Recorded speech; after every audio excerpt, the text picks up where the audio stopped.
নবী সাল্লাল্লাহু আলাইহি ওয়াসাল্লাম রমাদান আসার আগ থেকেই রমাদানের প্রস্তুতি গ্রহণ করতেন। তিনি শাবান মাসে বেশি বেশি রোজা রাখতেন।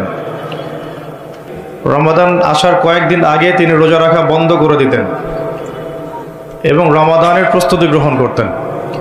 আল্লাহ রাব্বুল আলামিন যে উদ্দেশ্যে এই মাসকে আমাদের উপর গনিমত হিসাবে দিয়েছেন, সেই উদ্দেশ্যটা যেন আমরা বাস্তবায়ন করতে পারি, আল্লাহ পাক তৌফিক দান করেন। সেই উদ্দেশ্যটা হচ্ছে কুতিবা আলাইকুমুস সিয়াম বাদা আউযু বিল্লাহি মিনাশ শাইতানির রাজীম। আল্লাহ রাব্বুল আলামিন বলেছেন সূরা বাকারার মধ্যে, কুতিবা আলাইকুমুস সিয়াম, তোমাদের প্রতি সিয়ামকে ফরজ করা হয়েছে। কুতিবা মানে অবধারিত করা হয়েছে, ম্যান্ডেটরি করা হয়েছে, অপশনাল না, ইচ্ছা হইলেও রাখবা ইচ্ছা হইলেও রাখবা না এমন নয়। সিয়ামকে ফরজ করা হয়েছে কামা কুতিবা আলাল্লাযীনা মিন ক্বাবলিকুম, ঠিক যেভাবে তোমাদের পূর্ববর্তী উম্মতের উপরেও সওমকে ফরজ করা হয়েছিল। জানলাম সওম আমাদের উপরে ফরজ, জানলাম এই ফরজ আল্লাহ করেছেন, জানলাম এটা আমাদের উম্মতের উপর নতুন ফরজ নয়। এরকম সওম আগের উম্মতের উপরেও কি ছিল। উদ্দেশ্য লাআল্লাকুম তাত্তাকুন, যাতে করে তোমরা তাকওয়া অবলম্বন করতে পারো। উদ্দেশ্য লাআল্লাকুম তাত্তাকুন, যাতে করে তোমরা তাকওয়া অর্জন করতে পারো। সওমের উদ্দেশ্য লোক দেখানো আমল নয়, সওমের উদ্দেশ্য না খেয়ে থাকা নয়, সওমের উদ্দেশ্য পানি না খেয়ে থাকা নয়, স্ত্রী সহবাস ছেড়ে দেয়া না। সওমের উদ্দেশ্য এই সবগুলো কাজের মধ্য দিয়ে আল্লাহ পাকের ভীতি তাকওয়া অর্জন করা। কেমন? গতকাল হয়তো অনেকে রোজা ছিলেন, বৃহস্পতিবার ছিল, হয়তো অনেকে কাজা সওমগুলো রাখছেন বা অনেকে শাবানের সওমও রাখছেন। রোজা রাখা অবস্থায় আমরা কি পানি খেয়েছি, খাবার খাই, স্ত্রী সহবাস করি? খাবার খাওয়া হালাল না হারাম? পানি পান করা হালাল না হারাম? স্ত্রী বিয়ে করা, স্ত্রী তাকে স্পর্শ করা বা তার সাথে সময় কাটানো হালাল না হারাম? সওম রেখে আল্লাহ পাকের সন্তুষ্টির জন্যে আমি সব হালাল ছেড়ে দিলাম। কি ছাড়লাম? খাবার হালাল ছেড়ে দিলাম, পানি হালাল ছেড়ে দিলাম এবং স্ত্রী হালাল ছেড়ে দিলাম। তো যে হালাল আমি আল্লাহ রাব্বুল আলামিনের সন্তুষ্টির জন্য ছেড়ে দিলাম, সেই সওম রেখে কি আমি আল্লাহর হারামে লিপ্ত হতে পারি? এবং যতক্ষণ আমরা সওমরত অবস্থায় থাকি, আমরা কি ইচ্ছা করলে খেতে পারি না, চুপ করে পানি পান করতে পারি না, এবং চুপ করে স্ত্রীর সাথে সহবাসও করতে পারি? কেউ দেখার নাই? দেখার আছে? কেন করি না? যে কারণে করি না ওই কারণটার নাম হলো তাকওয়া। বুঝাতে পারতেছি? যে কারণে করি নাই সেই কারণটার নাম কি? কেন করি নাই? কারণ আমি উপলব্ধি করেছি আমি খেতে পারবো না, আল্লাহ আমাকে দেখবেন। রোজা রাখা অবস্থায় আমি পানি পান করি নাই, কারণ আমার মধ্যে এই কনসিয়াসনেস ছিল যে আল্লাহ আমাকে দেখছেন। স্ত্রী সহবাস করতে পারতাম, করি নাই কেন? কারণ আমি উপলব্ধি করেছি বা আমার মনে এই কনসিয়াসনেস ছিল যে আল্লাহ আমাকে দেখছেন, আর কেউ না দেখুক আল্লাহ পাক দেখছেন। এই আল্লাহ কনসিয়াসনেস বা আল্লাহ সম্পর্কে সচেতনতা, এটার নাম হলো তাকওয়া। এই তাকওয়ার শিক্ষা দেওয়ার জন্য সওম আমাদের জীবনে প্রতি বছর ঘুরে ঘুরে আসছে রমাদান। এখন যে সওম রেখে আমরা আল্লাহ পাকের হালাল ছেড়ে দিলাম এই চিন্তা করে যে আল্লাহ আমাকে দেখছেন, আল্লাহ আমাকে শুনছেন, সেই সওম রেখে কেউ কি আল্লাহর হারামে লিপ্ত হতে পারবে? হলে কি রোজা এবং রমাদানের হক আদায় হবে? কথা কি বোঝা যাচ্ছে? তাহলে এই হাদিসটা একটু শুনি। নবী সাল্লাল্লাহু আলাইহি ওয়াসাল্লাম বলেছেন, সেই ব্যক্তির না খেয়ে থাকায় এবং সেই ব্যক্তির পানি পান না করায় আল্লাহ পাকের কিছুই আসে যায় না। যে ব্যক্তি রোজা রেখে মিথ্যা বলা ছাড়তে পারে নাই, অশ্লীলতা ছাড়তে পারে নাই, হারাম ছাড়তে পারে নাই, সেই ব্যক্তির না খেয়ে থাকায়, সেই ব্যক্তির পানি পান না করায়, সেই ব্যক্তি যে স্ত্রী সহবাস করলো না, এগুলোতে আল্লাহ পাকের কিছুই যায় আসে না।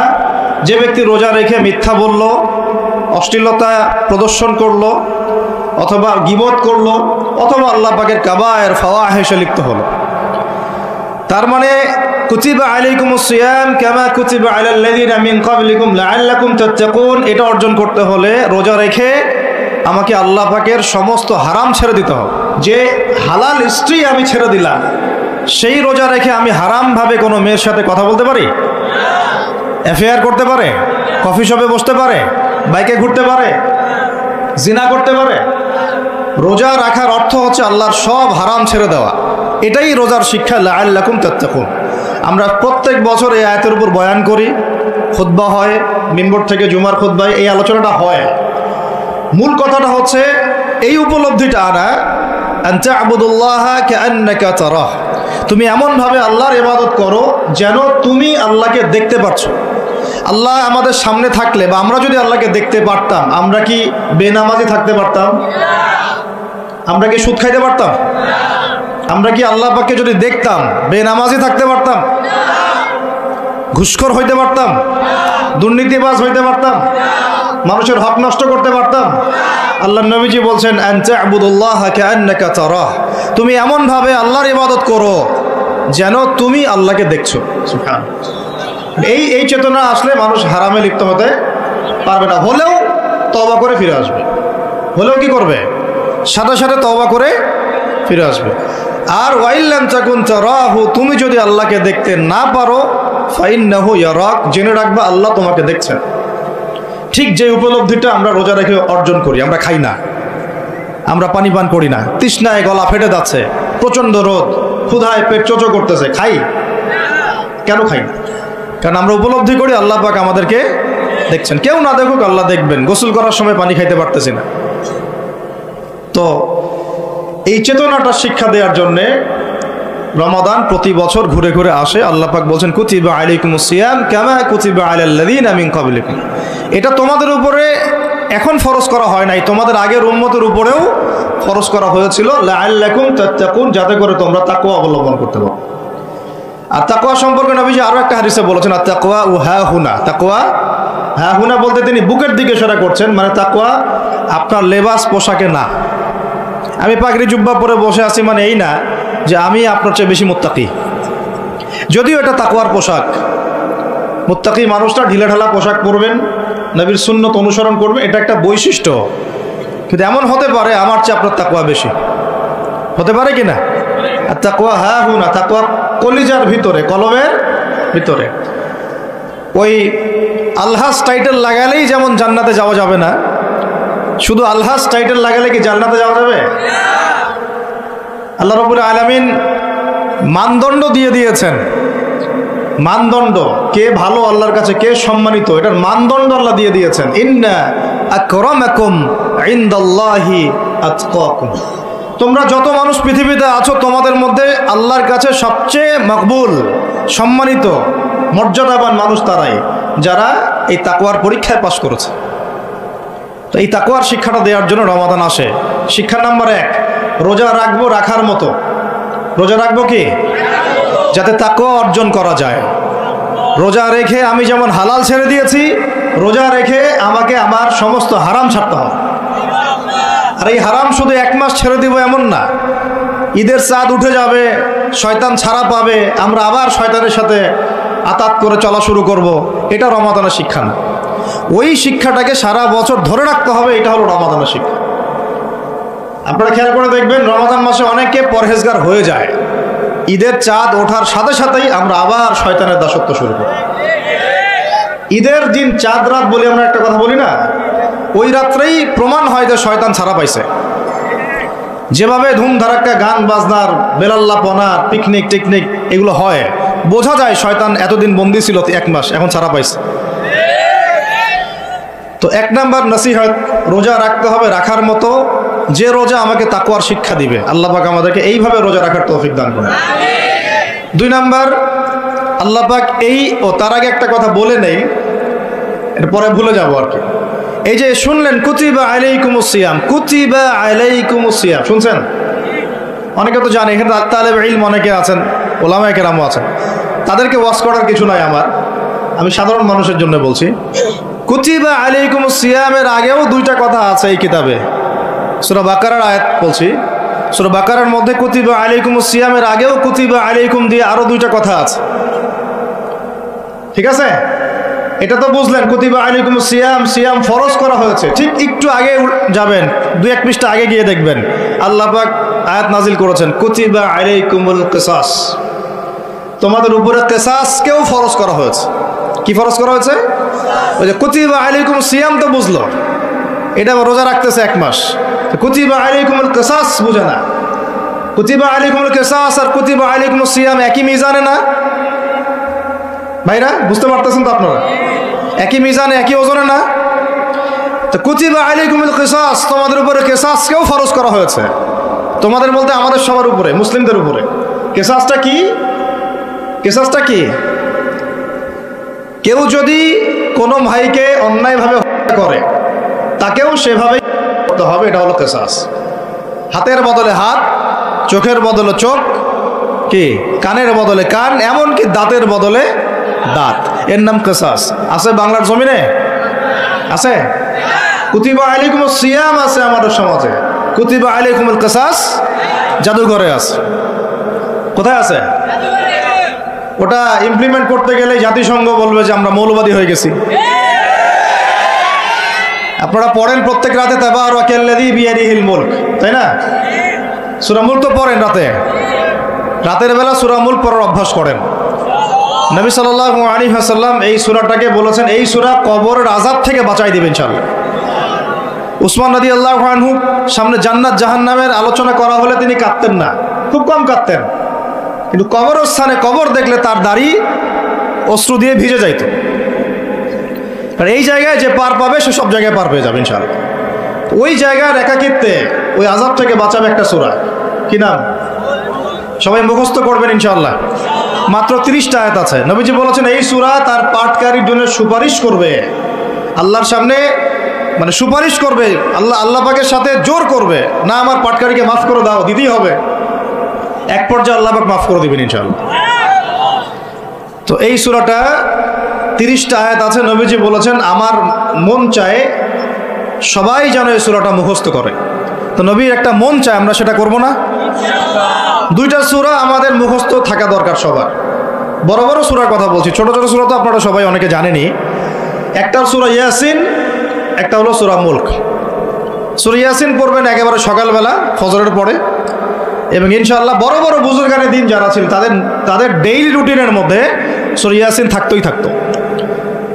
এটা তেলাওয়াত করে তারা হাজত পেশ করতেন আল্লাহর কাছে, এবং এর ওসিলা আল্লাহ পাক ওই হাজত পূরণ করে দিতেন। এটা পরীক্ষিত আমল। সূরা ইয়াসিন সবার কলিজার মধ্যে থাকা চাই, আল্লাহ পাক তৌফিক দান করেন। আর রাতের বেলা পড়বেন সূরা মুলক। কোন সূরা? যদি আরও পারেন সূরা ওয়াকিয়া পড়বেন। অনেকে বলেন রিজিকের সমস্যা, রিজিকের সমস্যা দূর হওয়ার অন্যতম একটা আমল হচ্ছে সূরা ওয়াকিয়ার তেলাওয়াত। রাতের বেলা কোন সূরা? ইযা ওয়াকাআতিল ওয়াকিআ লাইসা লিওয়াকাআতিহা কাযিবা, এই সূরাটা তেলাওয়াত করবেন রাতের বেলা। আরও একটা সূরা আছে রাতে তেলাওয়াত করার জন্য, আলিফ লাম মিম সিজদা। আলিফ লাম মিম সিজদা, এটাও তেলাওয়াত করতে পারেন। তো যাই হোক, সূরা মুলকের প্রথম আয়াত আপনারা পাবেন তাবারাকাল্লাযী বিয়াদিহিল মুলকু ওয়া হুয়া আলা কুল্লি শাইইন কাদির। আমরা এগুলো পড়ি, শুধু খালি পড়ি, প্রত্যেক হরফে 10 নেকি হবে, এই জন্য পড়ি বেশিরভাগ মানুষ। কারণ বাংলাদেশের বেশিরভাগ মানুষ কোরআনের অর্থ জানে না। বাংলাদেশের 16 কোটি মুসলমানের আমার ধারণা 15 কোটি কোরআনের অর্থ জানে না। 1 কোটি মানুষ জানতে পারে যারা মাদ্রাসার সাথে সম্পৃক্ত আর কি। এই জন্য আমরা বলি যে যদি পাঠ্যপুস্তকে কোরআন শিক্ষাটা বাধ্যতামূলক থাকতো, তাহলে বাংলার 16 কোটি মানুষ কোরআনের অর্থ জানতো। এই কাজটা কি খারাপ হতো না ভালো হতো? আর শিক্ষামন্ত্রীকে এটা কে বুঝাবে? কে বুঝে? আপনারা বুঝাতে পারলে বুঝান, কে বুঝাবে? এই যাদেরকে দায়িত্ব আল্লাহ পাক দিয়েছেন তাদেরকে এটা বুঝাবে কে? আমরা তো ছোট মানুষ। যদি নবী সাল্লাল্লাহু আলাইহি ওয়াসাল্লামের জীবনী সিরাত প্রত্যেকের পাঠ্যপুস্তকে বাধ্যতামূলক থাকতো, 16 কোটি মুসলিম জনগণ নবীর জীবনী জানতে পারত। এখন 16 কোটির মধ্যে 15 কোটি জানে না নবীর জীবনীতে কি হয়েছে। এটা তো বেসিক পড়াশোনা। যদি আমরা একটা ভাইরাসকে ভয় করে মসজিদ একেবারে বন্ধ করে ফেলতে পারি, মাস্ক পরাইতে পারি সবাইকে, সোশ্যাল ডিস্টেন্স 10 হাত দূরে দূরে দাঁড়াও, তো এখন এটা যদি আমি চাপ দিয়ে করাতে পারি, তাহলে আমি পাঠ্যপুস্তকের মধ্যে নবীর সিরাত এবং কোরআন বাধ্যতামূলক করতে পারি না? এই যে আমরা যারা 15-20 বছর ইউনিভার্সিটিতে পড়েছেন, স্কুল কলেজ ইউনিভার্সিটি, এখানে কারা কারা পড়েছেন হাত তোলেন দেখি একটু। যারা অনার্স মাস্টার্স কমপ্লিট করেছেন বা পড়তেছেন এখনো, আপনারা আছেন কতজন? আছে অনেকে, হাত নামান। এখন আপনারা ভাই বাংলা পড়েছেন না? নজরুল, রবীন্দ্রনাথ, বঙ্কিমচন্দ্র, শরৎচন্দ্র ইত্যাদি ইত্যাদি। ইংরেজি পড়েছেন না? ব্যাকরণ, দাঁত ভাঙা ব্যাকরণ। বাংলা ব্যাকরণ পড়েছেন না? দাঁত ভাঙা, কারক, সমাস, বিভক্তি, হাবিজাবি। হ্যাঁ, এই হাবিজাবি দিয়ে আবার ইস্যু বানাই দিস না তোরা, মুশকিল কথা বলা আপনার। এটা তো আমরা কথার কথা বলি আর কি। তারপরে কেমিস্ট্রি পড়েন নাই? হ্যাঁ, ফিজিক্স পড়েন নাই? বায়োলজি পড়েন নাই? তারপরে আমরা হায়ার ম্যাথ করতাম, জটিল জটিল সূত্রগুলো মুখস্থ করেন নাই? কত কি পড়েছেন। কিন্তু এই পড়াশোনাগুলো কেন করেছেন? সিলেবাসে ছিল আমাকে পড়তে হবে, যদি না পড়ি পরীক্ষায় পাস করতে পারবো না, পরীক্ষায় পাস না করলে রেজাল্ট আসবে না, রেজাল্ট না আসলে চাকরি পাবো না, চাকরি না পাইলে রিজিকের ব্যবস্থা হবে না, রিজিকের ব্যবস্থা না হলে বিয়ে শাদী হবে না, বিয়ে শাদী না হলে জীবনটাই বরবাদ। এই তো ফিলোসফি, তো এইটাই, রাস্তা তো এটা না। তো এখন চাপ দিয়ে এত কিছু পড়লেন, বিসিএস কোচিং করেছেন অনেকেই, অনেকেই চাকরির পরীক্ষা দিচ্ছেন, নিয়োগ বিজ্ঞপ্তির পরীক্ষা দিচ্ছেন, প্রাইমারি পরীক্ষা দিচ্ছেন, সবই পড়তেছেন। আমি নিজেও পড়েছি এগুলো আমার মুখস্থ ছিল সব, এখনও হয়তো ধরলে বলতে পারবো কিছু, যদিও এগুলোর চর্চা আমরা বন্ধ করে দিয়েছি আর কি। কথা হচ্ছে, একটা রিজিকের সোর্সের জন্য আমি যে 15 বছর এই পড়াশোনাগুলো করলাম, যদি আমার সিলেবাসের মধ্যে কোরআন থাকতো, হাদিস থাকতো, নবীর সিরাত থাকতো, তারপরে ধরেন সাহাবীদের জীবনী থাকতো, ইসলামের ইতিহাস থাকতো, বেসিক ফিকহ আকীদা থাকতো, আমি কি বাধ্য ছিলাম না এগুলো পড়ে পরীক্ষা দেওয়ার জন্য? তখন আমাদের এই জেনারেশনের ইসলামিক শিক্ষায় উন্নতি হইতো না? সবকিছু দাওয়াত দিয়ে হয় না, অনেক কিছু উপরের লেভেল থেকে চালু করতে হয়, তাহলে জনগণ সেটা মেনে নিতে বাধ্য থাকে। এই রমজান মাসে দেখবেন বাজারে অনেক সিন্ডিকেট হবে, আপনি এগুলো মিষ্টি মিষ্টি কথা বলে এগুলো বন্ধ করতে পারবেন না। যখন এরকম দুর্নীতিগুলো হবে বাজারে, মার্কেটে, ধরবেন, মোবাইল কোর্ট বসাবেন, 6 মাসের জন্য ঢুকাবেন, পারলে একটা করে আঙ্গুল দিবেন গাইটা, তারপর দেখবেন সব সিধা হয়ে গেছে। সব কিছু দাওয়াত দিয়ে আর ওয়াজ করে হয় না, একটা সিস্টেম থাকে। আমি বলি কি, একটা বিষয় বুঝেন, একটা জিনিস হচ্ছে, একটা বিষয় হচ্ছে প্রাকৃতিকভাবে উৎপন্ন হচ্ছে কিছু জিনিস, আর আপনি একটা ফ্যাক্টরি দিয়েছেন, ফ্যাক্টরি থেকে উৎপাদন বাড়বে না কমবে? আপনি হাতে উৎপাদন করতেছেন একটা জিনিস, মনে করেন কাপড়ে পাঞ্জাবি জুব্বা, আর জুব্বার একটা ফ্যাক্টরি দিয়েছেন, উৎপাদন কোথায় বেশি হবে? রাষ্ট্র হচ্ছে সেই ফ্যাক্টরি যেটা সব দিক থেকে উৎপাদন বাড়াতে পারে। আমরা দাওয়াত দিচ্ছি এখন ইন্ডিভিজুয়ালি, ব্যক্তিগতভাবে একে একে মানুষ চেঞ্জ করার দাওয়াত দিচ্ছি আমরা। বুঝতে পারতেছি পার্থক্যটা? যে আয়াত থেকে এইদিকে চলে আসছি, তাবারাকাল্লাযী বিয়াদিহিল মুলক, তাবারাকাল্লাযী বরকতময় সেই সত্তা, মহাপবিত্র মহাবরকতময় সেই সত্তা। কোন সত্তা? বিয়াদিহিল মুলক, যার হাতে আছে সার্বভৌমত্ব। মুলক মানে কি? রাজত্ব, ক্ষমতা বা সার্বভৌমত্ব। রাজত্ব, ক্ষমতা বা সার্বভৌমত্ব, তিনটা শব্দ বললাম, ডিকশনারিতে চেক করে দেখেন মুলক শব্দের অর্থ কি। আবার বলতেছে তাবারাকাল্লাযী, বরকতময় সেই সত্তা, মানে কে? মহাবিশ্বের একমাত্র স্রষ্টা আল্লাহ রাব্বুল আলামিন, তিনি বরকতময়। বিয়াদিহিল মুলক, যার হাতে কি আছে? রাজত্ব অথবা ক্ষমতা অথবা সার্বভৌমত্ব, বা ইংরেজি দিয়ে বললে আমরা বলি সভরেন্টি। কি বলি? সভরেন্টি। ওয়া হুয়া আলা কুল্লি শাইইন কাদির, এবং আল্লাহ পাক সমস্ত বিষয়ের উপরে কি? কর্তৃত্বশীল, ক্ষমতাবান। এখন এই আয়াতটা মহাবিশ্বের সব গ্রহে প্রযোজ্য হচ্ছে, বাংলাদেশে আর বিশ্বে প্রযোজ্য হচ্ছে না। বুঝাচ্ছি কিভাবে? বলবেন যে এটা আবার কেমন কথা বলবেন, শুনেন বুঝাচ্ছি। মহাবিশ্বে 7 আসমান আছে না? এটা তো জানেন, 7টা আসমান আছে। তারপরে প্রত্যেক আসমানে অসংখ্য গ্রহ নক্ষত্র আছে, গ্যালাক্সি আছে, ছায়াপথ আছে, তারপরে একটা গ্যালাক্সির মধ্যে অনেকগুলো সৌরজগৎ আছে। ওই একটা গ্যালাক্সির অসংখ্য সৌরজগতের কোনো একটা সৌরজগতের বাসিন্দা হচ্ছে আমরা। ওই সৌরজগতের মধ্যে এই যে আমাদের 10টা-12টা গ্রহ আছে, সেই গ্রহের কোনো একটা গ্রহের, কোনো একটা দেশের, কোনো একটা কি জেলার, কোনো একটা শহরের, কোনো একটা মাঠে বসে আপনি এখন এই বয়ান শুনতেছেন। কথা বুঝতে পারতেছেন?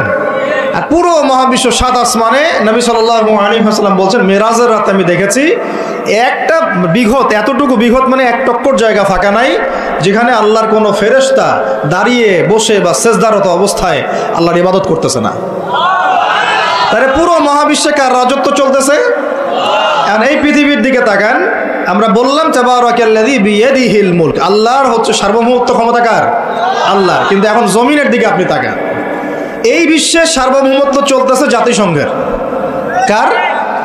এই বিশ্বের রাজনৈতিক মোড়ল জাতিসংঘ। আপনি ইসলামিক বিধানের কথা যতই বলেন তারা মানবে না, মানবে না, সোজা কথা। আপনি যদি বলেন কোরআন এবং হাদিস এবং সর্বশেষ নবী মুহাম্মদ সাল্লাল্লাহু আলাইহি ওয়াসাল্লাম আমাদেরকে এইগুলো দিয়ে গেছেন, আল্লাহ পাক এইগুলো নাজিল করছেন, আসেন এইগুলোর আলোকে বিশ্ব করি, ওরা মানবে না। বরং ওরা আপনার উপর যুদ্ধ ঘোষণা করবে। কি করবে? এ হচ্ছে এই বিশ্বের সবচেয়ে বড় তাগুত, সবচেয়ে বড় কাফের, সবচেয়ে বড় মুশরিক, সবচেয়ে বড় মুনাফিক। ও যদি বলে যে কোরআন বাদ দিতে হবে, আমার মাথায় যে বুঝ আসে ওই বুঝ অনুযায়ী চলবো, তাহলে সারা বিশ্ব বলবে হ্যাঁ এটাই ঠিক। নাউজুবিল্লাহ। অর্থনৈতিক মোড়ল সে যদি বলে আল্লাহ পাক কোরআনে সুদ হারাম করছেন তো কি হয়েছে, আমাদের ব্যাংকিং সিস্টেম চলবে সুদের উপর, সারা বিশ্ব বলবে এই যে সামি'না ওয়া আতা'না, ইয়েস স্যার, শুনলাম মানলাম। কথা বুঝেন না আমার? ও সারা বিশ্বকে যদি বলে ওদের ব্যাংকিং সিস্টেম, যে প্রত্যেকটা ব্যাংকিং সিস্টেম চলবে সুদ ভিত্তিক, আল্লাহ কোরআনে হারাম করুক আর হালাল করুক দেখার দরকারই নেই আমাদের। নাউজুবিল্লাহ। মানলে ইচ্ছা হলে মানেন, না ইচ্ছা হলে আমরা বোম মেরে উড়াই দেব। ইচ্ছা হলে মারেন, না হলে কি একেবারে দিব শেষ কইরা। শেষ করার জন্য অনেক অস্ত্র আছে ওদের। যারা পলিটিক্যাল অ্যাফেয়ার্স ঘাটাঘাটি করেন তারা জানেন এদের 72টার মতো অস্ত্র আছে। ইকোনমিক স্যাংশন একটা অস্ত্র, চাপ প্রয়োগ করা একটা অস্ত্র, বিল পাস করা একটা অস্ত্র, নেগোশিয়েট করা একটা অস্ত্র, অন্যকে দিয়ে চাপ দেওয়া হবে একটা অস্ত্র। এগুলো অস্ত্র করতে করতে সর্বশেষ অস্ত্র হচ্ছে একেবারে ওই আফগানিস্তান বানায় ছেড়ে দিবে, একেবারে ওই ইরাক বানায় ছেড়ে দিবে, একেবারে ওই সিরিয়া বানায় ছেড়ে দিবে, একেবারে ইয়েমেন বানায় ছেড়ে দিবে। ওটা সবচেয়ে বড় অস্ত্র। এই জন্যে আন্ডারে যারা আছে এরা সবাই স্যালুট মারে, ঠিক আছে আপনি যা বলবেন তাই। তো এই কারণে সারা বিশ্বে অর্থনৈতিক ক্ষেত্রে ও হচ্ছে এখন সুদ ভিত্তিক অর্থনৈতিক সিস্টেমের মোড়ল। যেই সুদ সম্পর্কে আল্লাহ পাক কোরআনে বলেছেন যদি সুদ না ছাড়ো তাহলে আল্লাহ এবং তার রাসূলের সাথে যুদ্ধের ঘোষণা শুনে রাখো। কথা বুঝে যাচ্ছে না মনে হয়? আল্লাহ পাক কোরআনে বলছেন সুদ যদি না ছাড়ো, সুদ যদি তোমরা মুসলমানরা মুমিনরা না ছাড়ো তাহলে আল্লাহর সাথে এবং রাসূলের সাথে যুদ্ধের ঘোষণা শুনে রাখো। সূরা বাকারা পড়েন, সূরা বাকারা পড়েন। আল্লাহ পাক বলছেন ইয়া আইয়ুহাল্লাযীনা আমানু ইত্তাকুল্লাহ ওয়া যারু মা বাকিয়া মিনার রিবা ইন কুনতুম মুমিনিন ফাইন লাম তাফআলু ফাআযানু বিহারবিন মিনাল্লাহি ওয়া রাসূলিহি। তাহলে আল্লাহ পাক এখানে বলছেন হারাম, যদি খাও তাহলে আল্লাহর সাথে যুদ্ধ করতেছো, নবীর সাথে যুদ্ধ করতেছো। ওরা বইলা দিল এটা ফরজ। কি এটা? তুই মানলে মান, না মানলে যা, তোর ব্যাপারে ব্যবস্থা আমরা পরে নিব। তাহলে আমরা এই পুরো বিশ্বে এখন কার সার্বভৌমত্ব চলতেছে? কোরআনে? জি না, কোরআন ওই তেলাওয়াত করার জন্য রেখে দেওয়া হয়েছে। কিসের জন্যে? ঘরের কোনায় তেলাওয়াত করেন আপনি কোরআন, কোনো সমস্যা নাই। এই রমজানে প্রত্যেক দিন 1 খতম দিবেন, 30 দিন 30 খতম দেন, ওদের কিচ্ছু যায় আসে না। কথা বুঝাতে পারতেছি না মনে হয়? আপনি ব্যক্তিগত জীবনে কোরআন 30 দিন 30 খতম দেন, কিচ্ছু যায় আসে না এদের। কিন্তু কোরআনের এই যে মৌলিক বিধানগুলা, এগুলো আপনি বিশ্বে বাস্তবায়ন করতে পারবেন না এখন। কারণ সার্বভৌমত্ব এখন আমরা আল্লাহর হাত থেকে কেড়ে নেওয়ার চেষ্টা করে তাগুতের হাতে দিয়ে দিয়েছি। নাউজুবিল্লাহ। এই কারণে বিশ্বের উপরে গজব ঘুরতেছে, যে কোনো সময় আসবে ইনশাআল্লাহ, যে কোনো সময় আসবে, এটা আমরা নিশ্চিত। আল্লাহ রাব্বুল আলামিনের গজব আসবেই আসবে। আল্লাহ রাব্বুল আলামিন এইখানে বলেছেন চুরি করলে হাত কেটে দিবা। কি করবা? ওই যে কিতাব আপনি 10 নেকির জন্য তেলাওয়াত করেন, প্রত্যেক হরফে কত নেকি হবে? 10 নেকি হবে। তেলাওয়াত করি মাশাআল্লাহ, 100 খতম দেন সারা জীবনে, কোনো সমস্যা নেই। তো ওই কিতাবের মধ্যেই সূরা মাইদা আল্লাহ বলেছেন যে চুরি করলে চোরের কি করবা। তো এটা আপনি ওদেরকে বুঝাইতে পারবেন না, এখন বুঝাতে পারবেন না। ওইটা তেলাওয়াত পর্যন্তই, ফুল স্টপ। তারপরে এমনি নর্মালি যদি কেউ জেনা করে, সূরা নূর অনুযায়ী আল্লাহ রাব্বুল আলামিন বলছেন যে সূরা নূরের 2 এবং 3 নম্বর আয়াতে 100টা বেত্রাঘাত করবা জনসমক্ষে। কয়টা বেত্রাঘাত? বাংলাদেশের বহু ছেলে মেয়ে এখন 100 বেত্রাঘাত পর শাস্তি মাথায় নিয়ে ঘুরতেছো তোমরা। নাউজুবিল্লাহ। যার শুরুটা হয় ওই টেক্সটের মাধ্যমে, তারপরে দেখা সাক্ষাৎ, তারপরে এটা, তারপরে ওইটা। ঢাকা শহরে এর পরিসংখ্যান বেশি না কম? কত বেশি?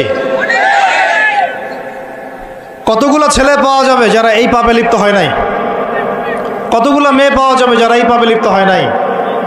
কতগুলো আপনি দেবর পাবেন যারা জেনা করে নাই? কতগুলো ভাবি পাবেন জেনা করে নাই? কতগুলো দুলাভাই পাবেন শালীর সাথে জেনা করে নাই? কতগুলো ছেলে পাবেন বিবাহিত ছেলে যারা বাইরে পরকিয়া করে নাই? শুধু আল্লাহ পাকই জানেন ভালো এই জাহিলিয়াতের মধ্যে কত পার্সেন্ট মানুষ পবিত্র থাকতে পারছে। শুধু আল্লাহ ভালো জানেন, আর কেউ জানে না। আমি বেশি বলতেও চাচ্ছি না, কারণ আমরা সবাই এই শহরেই থাকি। আর ঢাকাতে যারা থাকে তারা মোটামুটিভাবে একটা কেয়ামতের শহরেই থাকে, কারণ এখানে এমন কোনো পাপ নাই যেটা হচ্ছে না, এমন কোনো পাপ নাই। একেবারে প্রতারণা দিয়ে ভর্তি, উপর থেকে নিচ পর্যন্ত। এই শহরে প্রথম যে জিনিসটা উঠে গেছে এটা হচ্ছে বিশ্বাস। কি উঠে গেছে? দ্বিতীয় উঠে গেছে আমানতদারিতা। বিশ্বাস উঠে গেছে, এখানে নাই। আমানতদারিতা নাই। কে কার উপর দিয়ে টক্কর দিতে পারে, এটা হচ্ছে আমাদের এজেন্ডা আর কি। একটা রাস্তার যে ভিক্ষুক, এরও মাথায় যে এত শয়তানি বুদ্ধি, আর অন্য সেক্টর না হয় নাই বললাম। আপনার কাছে টাকা চাচ্ছে গাড়ির গ্লাসে নক করে, ও কিন্তু পাটা ভালোই আছে, ও ল্যাংড়ানোর অভিনয় করতেছে। কত বুদ্ধি! কেউ আবার ইচ্ছা করে একটা আঙ্গুল বা হাত কাটে নিয়েছে, ইচ্ছা করে কাটছে, সারা জীবন কোনো কাজ করা লাগবে না, এটা করেই খাবে। কেউ আবার ইচ্ছা করে হিজড়া হচ্ছে এই শহরে, এটা সারা জীবন কাজ করা লাগবে না, এমনিই খাবে। কত বুদ্ধি মানুষের মাথায়, চিন্তা করছেন?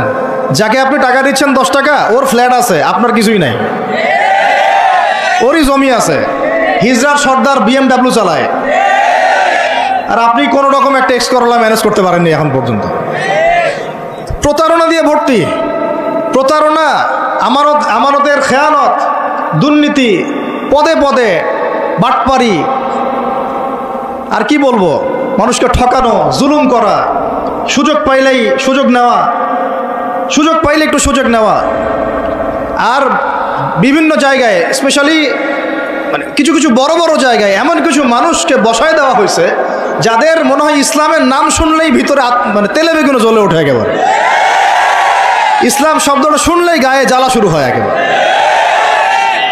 তো বেশি দিন নাই ইনশাআল্লাহ, হয় আল্লাহর গজবে এগুলো ধ্বংস হবে, অথবা ইনশাআল্লাহ তাআলা আবাবিল পাখি তো আর আসবে না পাথর ছুটতে। আবাবিল তো পাখির নাম না, আবাবিল মানে তো ঝাঁকে ঝাঁকে, মানে এটা তো ওই আবরাহার বাচ্চা আবরাহার যুগ না যে আবাবিল আসবে আর পাথর ফেলবে। আসবে, পাথর ফেলার প্রজন্ম তৈরি হবে ইনশাআল্লাহ। মূল সমস্যাই হচ্ছে করাপশন, দুর্নীতি, মূল সমস্যাই। এটা যদি না থাকতো সারা বিশ্বে বাংলাদেশকে টক্কর দেওয়ার মতো কান্ট্রি খুব কমই থাকতো। কে না জানে এগুলা? সবাই জানে, আর আমরা মেনেও নিয়েছি এগুলা ভাই, চুপচাপ মনে মনে মেনে নিয়েছি যে ওইখানে গেলে এত দেওয়া লাগবে, ওইখানে এত না দিলে আমার এটা হবে না, ওইখানে এটা দিতে হবে, ওইখানে এটা করতে হবে, আমরা মেনেও নিয়েছি মাশাআল্লাহ।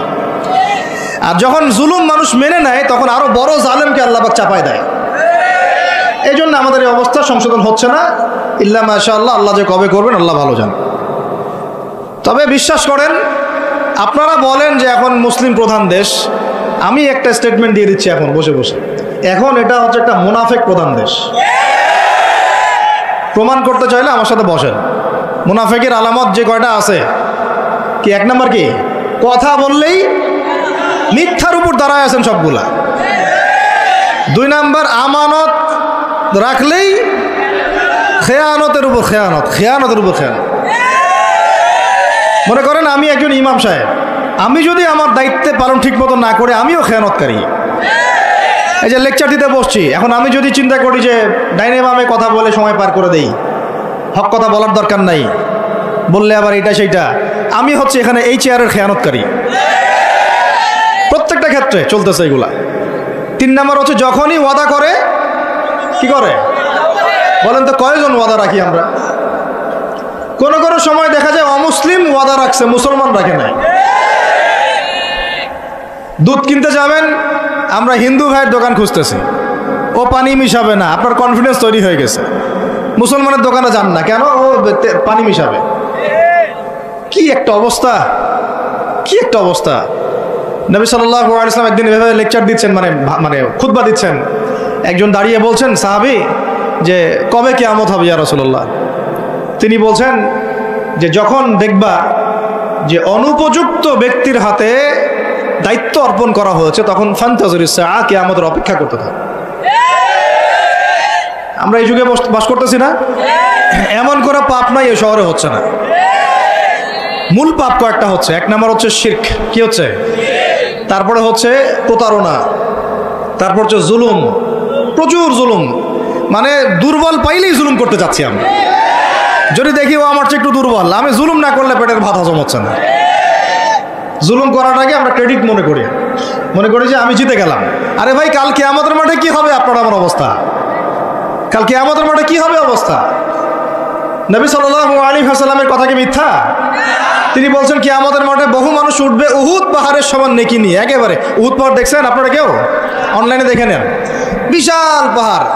জানাজার নামাজে শরীক হইলে 1 কেরাত নেকি হয়। 1 কেরাত মানে 1 উহুদ পাহাড় সমান।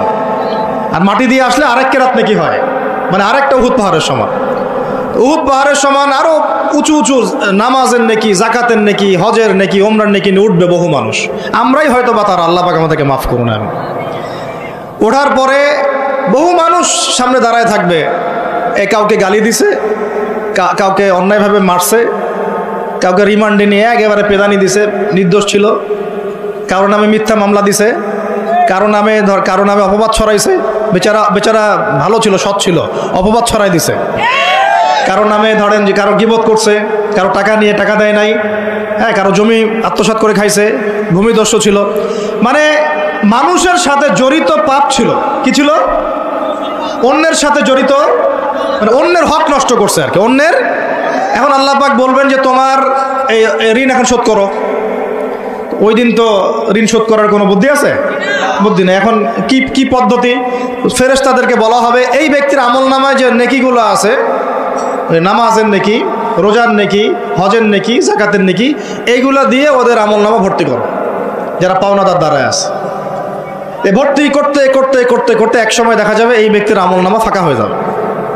তখন কি হবে? ফেরেশতাদেরকে বলা হবে ওই যে যারা ভুক্তভোগী, ওদের আমলনামা থেকে গোনাহ নিয়ে এই ব্যক্তির আমলনামায় ঢাল।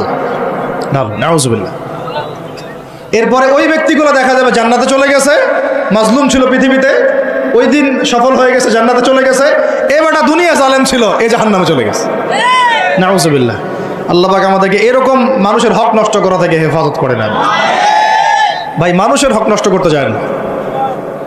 নিজে আমল তো এমনিই কম, ভাঙাচোরা ইমান, মুনাফিকের মতো বসবাস করতেছি। এখন তো আমরা মুনাফিকের মতো বসবাস করতেছি এই দুনিয়াতে। এখন যারা আমার মনে হয় মন থেকে ইমানের দাবি করতে পারে শক্তভাবে যে হ্যাঁ আমরা ইমানদার, এরা হচ্ছে গাজ্জার ওই মুজাহিদ ভাইরা। বুঝেন না এই কথা? তারা মনে হয় দাবি করতে পারে যে হ্যাঁ আমরা ইমানদার। আমরা তো নেফাকের উপরে আছি। এখন আমরা তো স্বীকৃতি দিতে পারতেছি না, এখন সত্যকে স্বীকৃতিও দিতে পারি নাই। বরং আমরা মানচিত্র থেকে ফিলিস্তিনের মানচিত্র উঠাই দিলাম, দিয়ে যারা জালেম ওদেরটা প্রতিষ্ঠা করলাম। ওইটাও পাঠ্যপুস্তকে আসছে। আপনারা তো শুধু একটাই শুনে বসে আছেন, একটাই শুনে আছেন না আপনারা? শরীফ শরীফা তো আছেই, এইটাও একটা ইস্যু ছিল। তো আল্লাহ পাক আমাদেরকে চোখ খুলুন, আল্লাহ পাক আমাদের চোখ খোলার তৌফিক দান করেন। আর ভাই, বাইরের চোখ তো সবারই খোলা, ভিতরের চোখটা খোলার তৌফিক দান করেন। আমি অনেক ভিতরে চলে আসছি, বুঝাইতে চাচ্ছিলাম যে এই বিশ্বে এখন আল্লাহ পাককে সার্বভৌম ক্ষমতার অধিকারী মানা হচ্ছে না। এটা হচ্ছে বৈশ্বিক শিরক। রাজনৈতিক ক্ষেত্রে আমরা আল্লাহর সার্বভৌমত্ব মানছি না, অর্থনৈতিক ক্ষেত্রে আমরা আল্লাহর দেয়া বিধান মানছি না, শিক্ষা ক্ষেত্রে আমরা আল্লাহ পাকের দেয়া শিক্ষানীতি মানছি না, সংস্কৃতির মধ্যে আমরা আল্লাহর সংস্কৃতি মানছি না, ব্যক্তি জীবনে, ইবাদতের জীবনে, পারিবারিক জীবনে, সামাজিক জীবনে আমরা আল্লাহ পাকের সার্বভৌমত্বকে বাদ দিয়ে মানুষের সার্বভৌমত্ব প্রতিষ্ঠা করেছি। আর আমরা তেলাওয়াত করতেছি তাবারাকাল্লাযী বিয়াদিহিল মুলক, আবার পড়তেছি কুলিল্লাহুম্মা মালিকাল মুলক, হে বলুন হে রাজত্বের অধিকারী, তুতিল মুলকা মান তাশা ওয়া তানজিউল মুলকা মিম্মান তাশা। আয়াতটা জানেন না আপনারা? সূরা আলে ইমরানে আছে। তো আমাদের কথা আর বাস্তবতার মধ্যে অনেক ফারাক। আল্লাহ পাক আমাদেরকে কোরআন গভীরভাবে অনুধাবন করার তৌফিক দান করেন। খালি তেলাওয়াত করলেই হবে না ভাই, এর অর্থটা জানতে হবে। অর্থ না জানলে পরে তেলাওয়াত করলে নেকি হবে না এটা বলি নাই আমি, বলেছি শুধু তেলাওয়াত করলেই পুরো হক আদায় হয় না, শুধু তেলাওয়াত করলেই পুরো হক আদায় হয় না, হয় না, হয় না, 100 বার হয় না। আবার বলতেছি শোনেন ভালো করে, তেলাওয়াত করলে প্রত্যেক হরফে 10 নেকি হয়, কিন্তু শুধু তেলাওয়াত করলেই কোরআনের সম্পূর্ণ হক আদায় কোশ্চিনকালেও হয় না।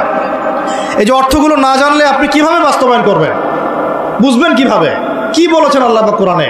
এই যে একটা আয়াত নিয়ে এতগুলো কথা বললাম, আপনারা এখন চোখ খুললো যে সারা বিশ্বে আল্লাহর সার্বভৌমত্ব সভরেন্টি নাই। এখন আমরা মানুষেরটা প্রতিষ্ঠা করেছি কিছু কিছু জায়গায়, ইল্লা মাশাআল্লাহ, কিছু কিছু জায়গায় আমরা মেনে নিয়েছি যে আল্লাহ পাকই সার্বভৌমত্ব ক্ষমতার অধিকারী। এখন তো এটা মানুষের হাতে উঠাই দিয়েছেন। আল্লাহ পাক আমাদেরকে পাঠাইছেন দুনিয়াতে তার খলিফা হিসেবে। কি হিসেবে? তো আল্লাহর খলিফার কাজ কি? শয়তানের দাসত্ব করবে না আল্লাহর? বলেন, আল্লাহর খলিফার বৈশিষ্ট্য কি, ফাংশন কি? সে কি শয়তানের দাসত্ব করবে না আল্লাহর? সে কি আল্লাহর বিধান মানবে না শয়তানের? সে কি আল্লাহর সার্বভৌমত্ব মানবে না শয়তানের? তাহলে আমরা আল্লাহ পাকের কয়টা বিধান বাস্তবায়ন করতে পারছি? একজন আমাকে খুব কড়া ভাষায় বলছিলেন একদিন যে আপনি প্রথম ব্যক্তি মনে হয় বলেছেন ঢাকা হচ্ছে দ্য সিটি অফ আখিরুজ্জামান। আপনি চোখে দেখেন না ঢাকা শহরে এত এত মসজিদ আছে? বললাম যে এইটা আপনার চেয়ে আগে আমি দেখছি ঢাকা শহরে এতগুলো মসজিদ আছে, আমার কাছে হিসেব করা আছে কয়টা মসজিদ ঢাকায় আছে। তাহলে আপনি বললেন যে এটা সিটি অফ আখিরুজ্জামান। বললাম ঢাকা শহরে এতগুলো যে মসজিদ আছে কত বছর থেকে আছে? বলছে 50, 60, 70 বছর থেকে। তো বললো 70 বছরে কোরআনের আপনি একটা বিধান বাস্তবায়ন করতে পারছেন ঢাকায়? বলেন, পারছেন? ঢাকা শহরে কি চোরের হাত কাটা হয়? ঢাকা শহরে কি ওই যে জেনার শাস্তি দেওয়া হয়? মদ পান করলে 40 লাঠি দেওয়া হয়? ব্যভিচার করলে রজম দেওয়া হয়? ধর্ষণ করলে প্রকাশ্যে মৃত্যু হয়? মসজিদ দিয়ে কি করবেন আপনি এখন বলেন? এতগুলো মসজিদ দিয়ে কি করবেন? মসজিদে আমরা নামাজ পড়ি, ব্যক্তিগত ইবাদত। আর মানুষের বাঙালিকে কারা জানি বুঝাইছে সারা জীবন যত ইচ্ছা পাপ কর, শেষ জীবন একটা মসজিদ বানায় যাইস বা মসজিদের সভাপতি হয়ে থাকিস, ঠিক আছে? যত ইচ্ছা কর, যা ইচ্ছা কর, সুদ খা, ঘুষ খা, সব কর, শেষে একটা মসজিদ বানাই দিস। কারণ হাদিসটা হচ্ছে মান বানা লিল্লাহি মাসাজিদান বানাল্লাহু বাইতান ফিল জান্নাহ। কেউ যদি আল্লাহর জন্য একটা মসজিদ বানায়, আল্লাহ পাক তার জন্য জান্নাতে একটা ঘর বানাবে। ব্যাস, এই হাদিসের উপর আমল কইরা কবরে যাবে। সারা জীবন যে আমি মাশাআল্লাহ নাউজুবিল্লাহ আল্লাহর কোনো বিধানই মানলাম না, না নামাজ, না যাকাত, না সাদাকা, না এই যে কোরআন এর হক আদায় করা, না আমর বিল মারুফ, না নাহি আনিল মুনকার, না ইকামাতের দিন, ইত্যাদি ইত্যাদি। অনেক অনেক গভীর ভাই, আলোচনাও গভীর, পরিবেশও অনেক গভীর, অন্ধকারও অনেক গভীর। এই অন্ধকার থেকে বের হইতে হইলে ভাই রমাজান আমাদের সামনে একটা মৌসুম, এটা আল্লাহ পাক সুযোগ দেন। আপনারা তো দেখেন সন্ধ্যাবেলায় পাখিরা কোথায় ফিরে যায়? বাসায় ফিরে যায় না? এই সারা বছর সারা জীবন আমরা অনেক দূরে চলে গেছি আল্লাহ থেকে, রমাজান আসছে এখন আবার বাসায় ফিরে আসে। রমাজান কেন আসে? যাতে এই বিচ্ছিন্ন উম্মাহ এক জায়গায় হয়, পাপী মুসলিমরা আল্লাহর দিকে ফিরে আসে। সারা বছর যারা এদিক ওদিক চলে গেছেন রমাজানে আসেন, ঘরে ফিরে আসেন। আল্লাহ পাক তৌফিক দান করে না। অনেক ভিতরে ঢুকে গেছি ভাই। প্রথম কথা বলছিলাম লাআল্লাকুম তাত্তাকুনের হক আদায় করতে হবে, রাজি আছি তো ইনশাআল্লাহ? 2 নাম্বার এই যে বলছিলাম কুতিবা আলাইকুম নিয়ে কথা। কুতিবা আলাইকুম শুধু সিয়াম না, কুতিবা আলাইকুম কিসাসও আছে এখানে। কোন কিতাব এখানে আছে না? নাকি বাড়ায় বললাম? আর এই কোরআন তো ভাই সবারই বাসায় আছে, কেন মানতে চান না? এত কেন ভনিতা কোরআনের সাথে? বাঁচবই বা কতদিন আমরা? সর্বোচ্চ 100 বছর। ভাই সবাইকেই তো একা একা আল্লাহর সামনে দাঁড়াইতে হবে, তাহলে এত ভনিতা কিসের? এত নেফাকি কেন? এত অস্বীকৃতি কেন? ইসলাম নিয়ে এত অ্যালার্জি কেন? আল্লাহ রসুল এবং ইসলামের নাম শুনলে গা জ্বলে কেন? কোরআন সুন্নাহর বিধানের কথা শুনলে কেন মনে হয় যে বাঁকা চোখে তাকান কেন? না জানি আবার কি বলতেছে, কোন জঙ্গি আসলো, কোন সন্ত্রাসী আসলো, এগুলো কি শুরু করছেন? এটা কোরআনের কথা, হাদিসের কথা, আল্লাহর কথা, রসুলের কথা। এখানে এইসব শব্দ প্রয়োগ করেন কেন? কবরে কি আমরা যাব, আপনারা যাবেন না? আপনাদেরকে হিসাব দেওয়া লাগবে না? কি মনে করতেছেন আপনারা? আর এই উম্মার বিজয়ের জন্য কি শুধু আমাদের একার দায়িত্ব না, সবার দায়িত্ব আছে? সবাই মিলে তো শক্ত হাতে একটা হাতল ধরলে না ইসলাম বিজয় হবে। তা আল্লাহ পাক যে ক্ষমতা যাদেরকে দিয়েছেন, কেন আপনারা বুঝতে চেষ্টা করেন না যে আল্লাহ রাব্বুল আলামিনের কাছেই সর্বভৌম ক্ষমতা, তার বিধান বাস্তবায়ন করেন, আল্লাহ পাক আপনাদেরকে আরও শক্তিশালী করবেন ইনশাআল্লাহ। যদি না করেন তাহলে শোনেন, একটা সময় পর্যন্ত আল্লাহ পাক ছাড় দেন। এটা ইতিহাস। নমরুদ একটা লম্বা সময় ছাড় পাইছে, ফিরআউন আরো লম্বা একটা সময় ছাড় পাইছে, আদ জাতি, সামুদ, আসহাবুল আইকা, মাদিয়ান, লুত, কত যে কম চলে গেছে হিসাব নাই। ইতিহাসটা খালি পড়বেন কোরআনের, কত যে কম পৃথিবী থেকে চলে গেছে এরই হিসাব নাই। আল্লাহ পাক জানাইছেন অল্প কিছু, বাকি কিছু জানানো নাই আল্লাহ পাক আমাদেরকে। আল্লাহ পাক জানানি নাই অনেক কিছু আমাদেরকে, যেগুলো আমাদের দরকার সেগুলো জানাইছেন কিছু কিছু। কেউ কি টিকতে পারছিল? কেউ কি আল্লাহর বিধানের বাইরে গিয়ে চলতে পারছে? দুনিয়া টিকতে পারছে? কেউ কি চিরস্থায়ী ছিল? কোনো নবীও তো চিরস্থায়ী ছিল না। তাহলে কিসের পিছনে ছুটতেছেন? আল্লাহ পাক আমাদের সবাইকে কথাগুলো বোঝার তৌফিক দান করেন। ব্যক্তি জীবন থেকে শুরু করে এক সর্বোচ্চ লেভেল পর্যন্ত কোরআন, হাদিস, ইসলামকে বাস্তবায়ন করার তৌফিক দান করেন। আল্লাহ পাক যাদের মধ্যে এই সততা আছে, এই মানুষগুলোকে আল্লাহ পাক আমাদের ঊর্ধ্বতন কর্তৃপক্ষ বানায় দেন, আমিন। বা যারা আছেন তাদেরকে আল্লাহ পাক হেদায়েত দান করেন। রমাজানের এই শিক্ষাটার সামনেও এরকম দুই একটা শব্দ আছে, কুতিবা আলাইকুমুল কিসাস। আর একটা তো বললে তো মাথাই খারাপ হয়ে যাবে, বলবো? ওই যেখানে দেখছেন কুতিবা আলাইকুমুস সিয়াম, কুতিবা আলাইকুমুল কিসাস, এই ডানে বামেই খুঁজবেন, 3টা পৃষ্ঠার মধ্যেই পাবেন লেখা আছে কুতিবা আলাইকুমুল কিতাল, কুতিবা আলাইকুমুল, এটা আবার কি? কুতিবা আলাইকুমুল কিতাল, তোমাদের উপর যুদ্ধকে ফরজ করা হয়েছে। কি ফরজ করা হয়েছে? একা একা আপনি করবেন না, একা একা করবেন না, ইসলামিক রাষ্ট্র করবে, ইসলামের রাষ্ট্রের আমির করবে, তার নেতৃত্বে জনগণ করে, একা একা বিচ্ছিন্নভাবে করে না। কুতিবা আলাইকুমুল কিতাল, এইটা যখন মুসলমানরা ছেড়ে দিয়েছে ওই সময় থেকে এই মাইর খাওয়ার যুগ শুরু হয়েছে। অটোম্যান এম্পায়ারটা সর্বশেষ ওই ফাইট করছিল ওই পশ্চিমাদের সাথে, পরাজিত হয়ে যায় তারা প্রথম বিশ্বযুদ্ধে 1914 থেকে 17-18-র মধ্যে। এরপরে ওই যে ব্রিটেন দখল করে জেরুজালেম, বেলফোর্ট ডিক্লারেশন হয়, তারপরে ইহুদিদেরকে ওই জায়গাটা ছেড়ে দেয়। এরপর থেকে যে 100 বছর হলো, আমাদের খিলাফা পতনের 100 বছর হয়ে গেছে। কত বছর? এটা একটা আশারও কথা। আশার কথা কেন? প্রত্যেক 100 বছর পর পর আল্লাহ পাক পরিবর্তন নিয়ে আসেন, এটা ইতিহাস ঘাটলে পাবেন। 100 বছর পর পর আল্লাহ রাব্বুল আলামিন বড় বড় পরিবর্তন পৃথিবীতে নিয়ে আসেন। যেহেতু খিলাফা পতনের 100 বছর হয়ে গেছে, আশা করা যায় সামনে কিছু ভালো কিছুই হবে ইনশাআল্লাহ। ইনশাআল্লাহ আজ না হোক 100 বছর পর হলেও ইনশাআল্লাহ বিশ্বের শাসন ক্ষমতা আমাদের হাতে আসবে ইনশাআল্লাহ। তার আগ পর্যন্ত আমরা কেউ স্বাধীন না। তো এখানে কুতিবা আলাইকুমুস সিয়ামও আছে, কুতিবা আলাইকুমুল কিসাসও আছে, কুতিবা আলাইকুমুল কিতালও আছে। ওইটা ছাড়ার পর থেকে আজকে আমাদের এই অবস্থা হয়েছে। এখন ওইদিকে তো আমরা যাইতে পারবো না, এখন আমাদের শক্তি নাই, অতএব ওই আলোচনা আমি ফুল স্টপ রাখলাম। এখন এই মাসে আমরা কি আল্লাহর দিকে ফিরে আসতে পারি কিনা? অন্তত যারা নামাজ আমরা কাজা করছি বা অলসতা দেখাচ্ছি, রমজান মাসে 5 ওয়াক্ত পাক্কা নামাজি হইতে পারবো তো ইনশাআল্লাহ? ফরজ নামাজের সাথে সাথে সুন্নত আর নফলগুলোর পাবন্দ হইতে পারবো তো ইনশাআল্লাহ? রমজান মাসে দাড়িটা ছাড়তে পারবো তো ইনশাআল্লাহ? পোশাক চেঞ্জ করতে পারবো তো ইনশাআল্লাহ? সুদ ছাড়তে পারবো তো ইনশাআল্লাহ?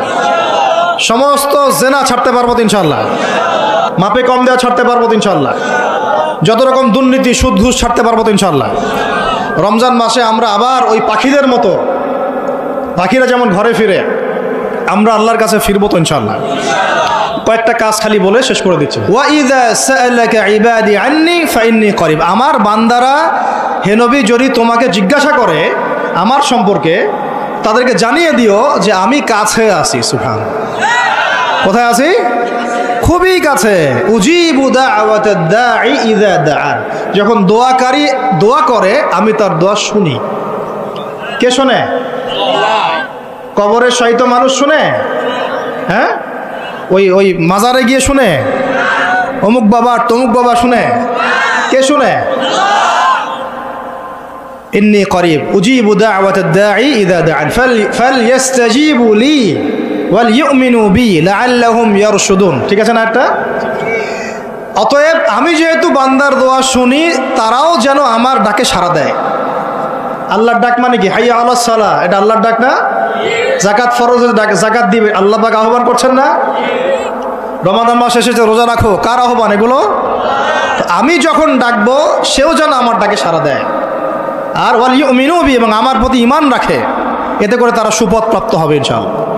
তাহলে রোজা রেখে আমরা কি করব? আমরা বেশি বেশি আল্লাহর কাছে দোয়া করবো ইনশাআল্লাহ। 3টা কাজ তো পেয়ে গেলাম। এক হচ্ছে তাকওয়া অবলম্বন করব, মানে রোজা রাখার মতো রাখবো। 2 নাম্বার কোরআনের হক আদায় করব। 3 নাম্বার বেশি বেশি দোয়া করব, রোজা রাখা অবস্থায় বেশি বেশি দোয়া করব। 3 শ্রেণীর মানুষের দোয়া ফেরত দেওয়া হয় না, জানেন তো হাদিসটা? এক শ্রেণী হচ্ছে রোজাদার, আরেক শ্রেণী হচ্ছে মুসাফির, আরেক শ্রেণী ওই যে মাজলুমের দোয়া, এটা বিফলে যায় না। আরও এক শ্রেণী আছেন অন্য হাদিসে, পিতা মাতার দোয়া সন্তানদের জন্য, এটা আল্লাহ পাক ফেরত দেন না। আমরা যারা পিতা মাতা হয়েছি সন্তানদের জন্য বেশি বেশি দোয়া করবেন, আল্লাহ পাক তৌফিক দান করবেন। তো এই 3টা কাজের বাইরে আমি আরও 7টা কাজ বলে দিচ্ছি, রমজান মাসে করবেন, ঠিক আছে ইনশাআল্লাহ? 4 নাম্বার, বেশি বড় করছি, খালি পয়েন্টগুলো বলছি। 4 নাম্বার হচ্ছে রমজান মাসে বেশি থেকে বেশি মানুষকে ইফতারি করানোর চেষ্টা করবেন। এই যে যুব সমাজ যারা আছেন, ইফতারের প্রজেক্ট রেডি করবেন। প্রত্যেকটা দুস্থ, অসহায়, এতিম, মিসকিন, বিধবা এই পরিবারগুলোতে 1 মাসের বাজার করে দিবেন। পারা যাবে ইনশাআল্লাহ? যত কালো টাকা উঠাইছে সব, ওগুলো টেনে টেনে বের করবেন সব, বুঝছেন? বাংলাদেশে এমন বহু মানুষ পড়ে আছে যাদের একজনের জাকাতের টাকা দিয়ে একটা গ্রামের মানুষকে খাওয়ানো যায়। ওগুলো উসুল করবেন চাপ দিয়ে দিয়ে। কটা বললাম? 4টা। বেশি বেশি মানুষকে ইফতার করানো। 5 নাম্বারটা আমার খুবই পছন্দের একটা আমল, এবং সবার সামর্থ্য হয়তো হবে না, তবে আমরা নিয়াত করি, আল্লাহ পাক নিয়াতেই বরকত দিবেন ইনশাআল্লাহ। রমজান মাসে বাইতুল্লাহ জিয়ারত, রমজান মাসে বাইতুল্লাহ জিয়ারত, যাদের সামর্থ্য আছে আল্লাহ পাক যেন তৌফিক দান করেন। আল্লাহ পাক যারা নিয়াত করেছেন তাদের কাজকে যেন আসান করেন, সফরকে নিরাপদ করেন, এবং আমাদেরকে বেশি থেকে বেশি বাইতুল্লাহ জিয়ারতের তৌফিক দান করেন। যারা নিয়াত করেছি জীবনে অন্তত একটাবার হলেও আল্লাহ পাক যেন তাদেরকে হজ করার তৌফিক দান করেন। বাইতুল্লাহ জিয়ারতে অনেক অনেক ব্যাপার আছে রমজান মাসে। ওখানে আপনার একটা পরিবেশ থাকে, একটা জান্নাতি পরিবেশ, ইবাদতের মৌসুম থাকে। হ্যাঁ, রোজা রাখা, নবী সাল্লাল্লাহু আলাইহি ওয়াসাল্লামের রওজা জিয়ারত, বাইতুল্লাহ তাওয়াফ, ঠিক আছে, ইসলামের ইতিহাসের জায়গাগুলো ঘুরে দেখা, তারাবি, মানে একটা অন্যরকম আমেজ সেখানে বিরাজ করে। আল্লাহ রাব্বুল আলামিন আমাদেরকে রমাদান মাসে বেশি থেকে বেশি বাইতুল্লাহ জিয়ারতের তৌফিক দান করে নেন, আমিন ইয়া রাব্বুল আলামিন। 5 নাম্বার, এটা সবার হয়তো তাকদিরে নসিব নাও হতে পারে, তবে নিয়াত করে রাখেন, আল্লাহ পাক কোনো না কোনো দিন তৌফিক দিবেন ইনশাআল্লাহ। 6 নাম্বার, রমজান মাসে আমরা আমাদের ফরজ আমলগুলো কোনো অবস্থায় ছাড়বো না ইনশাআল্লাহ। স্পেশালি আমি এখানে একটা ফরজের নাম উল্লেখ করছি, সেটা হলো জাকাত। সালাতের কথা আমি না বলে জাকাত বললাম কেন? কারণ নামাজ আপনারা সবাই পড়েন রমজান মাসে, কিন্তু জাকাত বেশিরভাগ মানুষ দেয় না। জাকাত ইসলামী অর্থনীতির মূল ভিত্তি। জাকাত ছাড়া ইসলামী অর্থনীতি সচল থাকবে না। এই কাজটার ত্রুটির কারণে আমাদের এই অর্থনৈতিক স্যাংশন বা সমস্যাগুলো, ইনফ্লেশনগুলো হয়ে যায়। আল্লাহ পাক আমাদের অর্থনীতিবিদদেরকে ইসলামী অর্থনীতি বোঝার তৌফিক দান করেন। এই অর্থনীতি ওমরের যুগে ছিল, ওসমানের যুগে ছিল, আলীর যুগে ছিল, আবু বকর তার যুগে ছিল, রাদিয়াল্লাহু আনহুম আজমাইন, আল্লাহর নবীর যুগে ছিল। তখন গরিব মানুষ এইভাবে ওই ছেঁচেও একটা খুঁজে পাওয়া যাইতো না, একটা গরিব মানুষ। আর এখন কি অবস্থা তো দেখতেই পারতেছেন। আল্লাহ রাব্বুল আলামিন আমাদের সবাইকে রমাদান মাসে জাকাতগুলো দেওয়ার তৌফিক দান করে না। 7 নাম্বার হচ্ছে রমাদান মাসে এমনিতেই বেশি থেকে বেশি নফল দান সদকা করবেন ইনশাআল্লাহ। আল্লাহ পাক বেশি বেশি নফল দান সদকা করার তৌফিক দান করে না। 8 নাম্বার, রমাদান মাসে ফরজের সাথে সুন্নত আর নফলে অনেক বেশি পাবন ধরার চেষ্টা করবেন। খাস করে রমাদান মাসে কিয়ামুল লাইল এবং তারাবির কোনোভাবে যেন ছুটে না যায়। অনেকে মনে করেন যে তারাবি পড়লে রাত্রে আবার ওঠা যাবে কি যাবে না? যাবে। তারাবির নামাজ আপনি প্রথম রাত্রে পড়লে শেষ রাত্রে আবার নামাজ পড়তে পারবেন ইনশাআল্লাহ, কোনো সমস্যা নেই, বরং ওটা আরও ভালো। ওই সময় আল্লাহ রাব্বুল আলামিন আহ্বান করতে থাকেন, কে আছো চাইবা আমার কাছে আমি দিব, কে আছো আমাকে ডাকবা আমি ডাকে সাড়া দিব, কে আছো আমার কাছে ইস্তেগফার করবো আমি ক্ষমা করব। প্রথম রাত্রেও তারাবি পড়বেন ইনশাআল্লাহ, শেষ রাত্রেও চেষ্টা করবেন অন্তত 2-4 রাকাত হলেও নামাজ পড়ার। আল্লাহ পাক তৌফিক দান করুন।